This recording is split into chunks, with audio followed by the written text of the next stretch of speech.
Hello दोस्तों, स्वागत है आपका टीचिंग क्लासेस में। फिर से एक बार हम आ चुके हैं हिस्ट्री का एमसीक्यू क्वेश्चन पार्ट 2 लेकर। जैसा कि हमने बताया था कि हम पार्ट 1 पहले लाएंगे, उसके बाद पार्ट 2 भी लाएंगे। एंड इसी तरीके से हम लोगों ने किया है। पहले हम लोगों ने पार्ट 1 अपलोड कर दिया हिस्ट्री का। आप अगर नहीं देखे हो तो जाकर चेकआउट कर लो, डिस्क्रिप्शन में लिंक मिल जाएगा, जिसमें हम लोगों ने 20 most important MCQ question history के डिस्कस किए थे, जो कि आपके एग्जामिनेशन पॉइंट ऑफ व्यू से बहुत ज़्यादा इंपॉर्टेंट हो सकते हैं। तो उन 20 क्वेश्चन को फर्स्ट चेकआउट कर लो अगर आपने पार्ट 1 नहीं देखा है। एंड ये है पार्ट 2, जिसमें हम लोग और 20 क्वेश्चन यानी कि टोटल हम लोग जो है 40 क्वेश्चंस इस पार्ट को कंप्लीट करके डिस्कस कर लेंगे। हम कोशिश करेंगे कि नेक्स्ट भी और बहुत सारे पार्ट्स लेकर आए, ताकि आपका जो है हेल्प हो सके। तो चलिए दोस्तों, आज का जो पार्ट है उसको शुरू करते हैं, पार्ट 2, जिसमें हम 20 क्वेश्चंस डिस्कस करेंगे। चलिए दोस्तों, वीडियो को स्टार्ट करते हैं। उससे पहले यार छोटी सी रिक्वेस्ट करना चाहूँगा कि अगर आपने अभी तक हमारे चैनल टीचिंग क्लासेस को सब्सक्राइब नहीं किया है तो प्लीज़ सब्सक्राइब कर दो, बेल नोटिफिकेशन कॉल पर सेट कर दो, अगर आप इसी तरीके से हमारे साथ जुड़कर पढ़ना चाहते हो और अच्छा स्कोर करना चाहते हो। चलिए दोस्तों, वीडियो स्टार्ट करते हैं।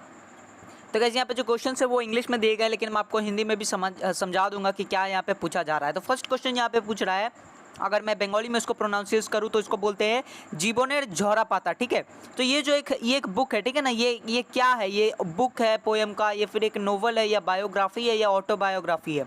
ठीक है, तो यही चीज़ यहाँ पे पूछा जा रहा है कि जीवनेर झरा पाता जो है ये क्या है। ठीक है ना, तो वही पे आपको सिलेक्ट करना है कि ऑप्शन डी इसका आंसर है, जो कि है ये एक ऑटोबायोग्राफी है। ठीक है, आई होप आपको समझ में आ गया होगा। दूसरा जो क्वेश्चन है वो है सोम प्रकाश वाज। सोम प्रकाश क्या था? ठीक है ना, एक डेली पेपर था, एक वीकली पेपर था, एक फोर्टनाइटली पेपर था, या फिर एक मंथली पेपर था? तो यहाँ पे आपको सिलेक्ट करना है नंबर 1, जो कि इसका राइट आंसर है, वो है अ डेली पेपर। नोट डाउन कर लीजिए सारे क्वेश्चन आंसर के साथ, क्योंकि बहुत इंपॉर्टेंट है। चाहे तो आप स्क्रीनशॉट भी ले सकते हो, मैं आपको सब कुछ समझा दे रहा हूँ। ठीक है, तो 2 नंबर का क्वेश्चन आपको समझ में आ गया कि सोम प्रकाश क्या था, एक डेली पेपर था। ठीक है, आगे बढ़ते हैं क्वेश्चन नंबर 3 की तरफ। The publisher of English translation of Nil Darpan was. यहाँ पे पूछ रहा है कि जो इंग्लिश ट्रांसलेशन हुआ था नील दॉर्पण का, यानी कि नील दॉर्पण किसी और लैंग्वेज में, आई थिंक किसी और लैंग्वेज में लिखा गया था। ठीक है, हो सकता है कि बंगाली में लिखा गया हो। ठीक है, तो इसको इंग्लिश में ट्रांसलेट किया गया, उसका पब्लिशर कौन था? जिसने इसको इंग्लिश में ट्रांसलेट किया, उसका पब्लिशर कौन था? तो यहाँ पे आपको सिलेक्ट करना है ऑप्शन बी,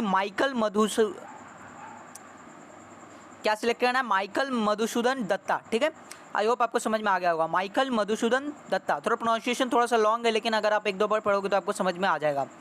फोर्थ क्वेश्चन की तरफ पढ़ते हैं। The practice of Sati was prohibited इन। जो प्रैक्टिस होता था सती का, ठीक है ना, आई होप आपको पता है कि सती क्या होता है। तो सती का जो प्रैक्टिस होता था वो प्रोहिबिट, यानी कि उसको कब रोका गया था? ठीक है ना, उसको रोका गया था 1829 एडी में। ठीक है, डेट याद रखिएगा। और आगे बढ़ते हैं फिफ्थ क्वेश्चन की तरफ, जो कि द आइडियल ऑफ सर्वधर्म सम्मानवा वाज प्रोपागेटेड बाय। तो बेसिकली जो क्वेश्चन है वो पूछ रहा है, जो आइडियल था सर्वधर्म सम्मानवा का, इसको किसने प्रोपगेट किया था? ठीक है ना, इसको प्रोपगेट किसने किया था? तो अगर मैं कहूँ तो यहाँ पे 2-3 लोग यहाँ पे शामिल थे। स्वामी विवेकानंद, श्री रामकृष्ण एंड महात्मा गांधी जी भी शामिल थे। अगर आप गूगल में जाके आंसर चेक करोगे तो आपको वहाँ पे दिखेगा, महात्मा गांधी का भी नाम दिखेगा। ठीक है, तो आइडियल ऑफ सर्वधर्म सम्मानवा was propagated by Swami Vivekananda and Shri Ramakrishna and Mahatma Gandhi ji, क्योंकि यहाँ पे महात्मा गांधी का ऑप्शन नहीं दिया गया है। ठीक है दोस्तों, तो यहाँ पे 2 ऑप्शन मैंने देखा जब चेक किया, तो यहाँ पे स्वामी विवेकानंद भी शामिल थे एंड श्री रामकृष्ण भी शामिल थे। तो दोनों ही ऑप्शन सही है आपका, आप कह सकते हो। ठीक है, आगे बढ़ते बात करते हैं यहाँ पे call rebellion 1831-32 took place in. यहाँ पे पूछ रहा है जो कॉल रिबिलियन हुआ था। ठीक है, आई थिंक कॉल, या सॉरी गाइज, थोड़ा सा बैकग्राउंड म्यूजिक थोड़ा सा मतलब डिस्टर्ब हो रहा है, उसके लिए। तो यहाँ पे जो कॉल रिबिलियन हुआ था 1831 से 1832 में, वो कहाँ पे हुआ था ये आपको पूछा जा रहा है। ठीक है ना, तो छोटा नागपुर में ये हुआ था एक्चुअली। ठीक है ना, तो इसको आपको याद रखना है कि जो कॉल रिबिलियन हुआ था 1831-1832 में, वो हुआ था छोटा नागपुर में। आई होप आपको मैं क्वेश्चन समझा पा रहा हूँ हिंदी में।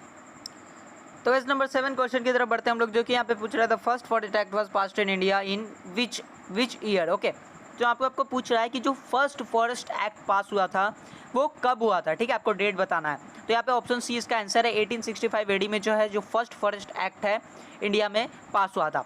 ठीक है, बढ़ते आगे 8 क्वेश्चन की तरफ, जो कि the revolt of 1857 was described as India's first war of independence.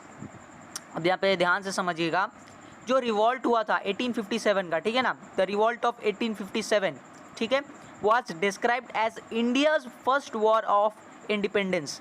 तो यहाँ पे जो है द रिवॉल्ट ऑफ 1857 को डिस्क्राइब किया गया है इंडिया का फर्स्ट वॉर ऑफ इंडिपेंडेंस, यानी कि आज़ादी के लिए पहला वॉर जो इंडिया ने किया था, द रिवॉल्ट ऑफ 1857, उसको बताया गया है कि ये इंडिया का सबसे पहला वॉर ऑफ इंडिपेंडेंस था। अभी किसने बताया ये यहाँ पे पूछ रहा है, ठीक है। तो इसका ऑप्शन सी जो है वो राइट आंसर है, विनायक दामोदर सावरकर, ठीक है। इन्होंने ये चीज़ बताई थी, इन्होंने ये चीज़ को डिस्क्राइब किया था कि इंडिया का फर्स्ट वॉर जो है इंडिपेंडेंस के लिए वो था the revolt of 1857। I hope आपको समझ में आ गया होगा। आगे बढ़ते हैं 9 क्वेश्चन की तरफ। The rule of East India Company in India the rule of East India Company in India came to an end in, जो रूल था ईस्ट इंडिया कंपनी का इंडिया में, ठीक है, वो कब अंत हुआ, ठीक है, वो कब एंड में आया, वो हुआ 1858 एडी में। जो है जो रूल है ईस्ट इंडिया कंपनी का इंडिया में जो चलते आ रहा था इतने दिनों से, वो एंड में आ गया, यानी कि अपने अंतिम घड़ी आप कह सकते हो उसमें आ गया, ठीक है, 1858 एडी में। ओके, आगे बढ़ते। First president of Indian association was, यहाँ पे पूछ रहा है कि इंडियन एसोसिएशन के जो फर्स्ट प्रेसिडेंट थे, यानी कि राष्ट्रपति आप कह सकते हो, प्रेसिडेंट, ठीक है ना। तो जो फर्स्ट प्रेसिडेंट थे इंडियन एसोसिएशन के वो कौन थे, वो आपको यहाँ पे बताना है, ठीक है। तो ये थे ऑप्शन बी, आनंद मोहन बोस, ठीक है। यहाँ पे आपको लिख देना है कि the first president of Indian association was Anand Mohan Bose. आगे बढ़ते 11 क्वेश्चन की तरफ, जो कि the first printed book in Bengali language was, यहाँ पे पूछ रहा है कि जो फर्स्ट बुक जो है जो बंगाली लैंग्वेज में प्रिंट हुआ था वो कौन सा बुक था।